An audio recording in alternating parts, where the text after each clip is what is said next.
have to let everybody see them. So who will be answering? Why should you cover their face? Who will be answering? That is what they are doing. The police prosecutor, Inspector Jennifer Echampong, reading the fact of the matter before the secondary court, said suspect Adolf Eshen, age 18 years, on 2nd December, ordered a bolt for suspect Patrick Bedu, 19 years, and Joseph Lordney Ajay Oniku, 17 years, who had told him they were stranded, but the two alone later set AB1 Ochrebuatin, who is also a naval officer, on fire after he resisted to allow them to take his vehicle away. Officer A.B. Ochrebuatin on 24th December died from injury at 37 Military Hospital after he was transferred from the Fiankwanta Regional Hospital. Suspect Adolf Eshen is, however, charged with 1 count of abetment of crime of robbery, while the other 2 have been charged with 4 counts of conspiracy to commit crime of robbery, attempt to commit robbery, causing unlawful damage, and murder. After the case was adjourned to January 14th, lawyer for Adolf Eshen spoke to Citi News. The police are still doing the investigation. That's what they told the court today. Ordinarily, once investigation is still ongoing, the court is more likely to remand them for further investigation to avoid any interferences. So I would say this is a provisional charge. We can wait when they are done with the investigation, they will know the appropriate charges. I represent A1, who has been charged for aiding and abetting. We are of the strong opinion that after the investigation, he might end up even not being involved in the whole thing. My client informs me that I wouldn't want to use the word, for lack of a better word, innocent, because he was just there when he was called by friends who are, as you can see from the fact, as you have stated in the fact that some friends who claimed they were stranded called him to order a vehicle for them, then he did that. That was all. But he didn't know what transpired thereafter until he was arrested. He was not present. The burning and the subsequent dying of this particular boat driver has actually drawn the attention of several boat drivers who are not happy with what actually happened.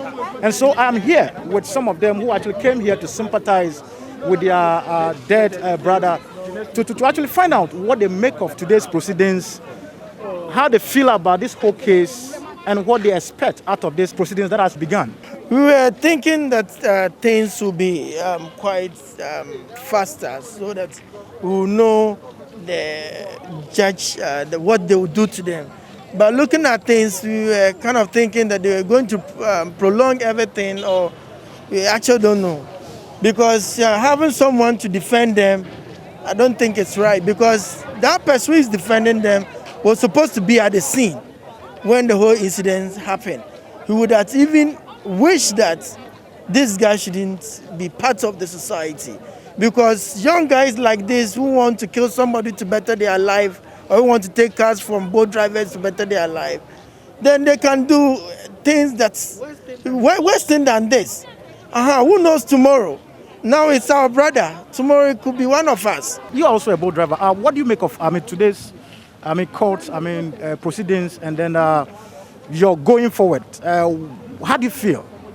In fact, I'm not happy about the whole thing, because a lawyer came in late and later said they are juvenile. A juvenile who plan of killing or who plan of doing such thing around 11:30 is not a juvenile.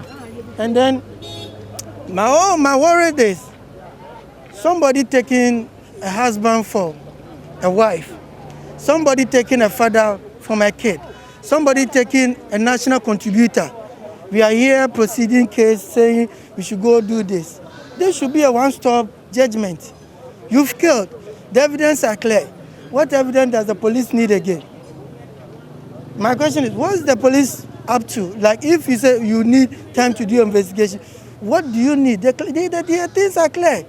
Now, you stay in your house, make a request for somebody to be killed. And you are saying you shouldn't be part of the scene. Now, in a normal share, we all have phone. We all equipped to the technology. Why didn't they also download it and make a request? But call their friend for the friend to do a request for them.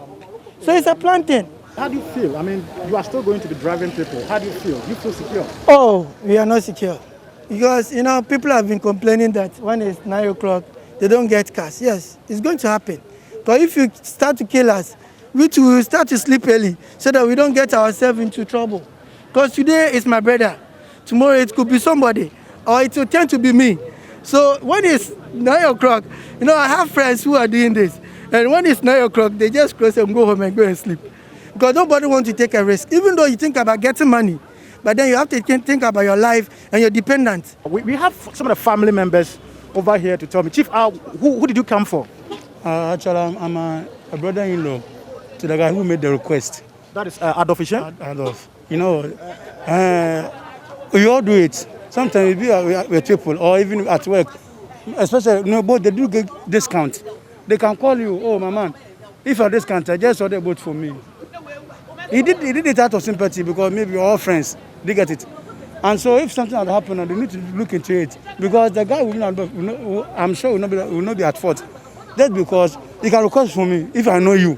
For now, the investigators are basically saying that they hope to actually be able to find something that they can actually use in making their case when they come here on the 14th of January, when the case will once again be sat on. For Citi News, I'm Akwesi Ejenim, 2nd D.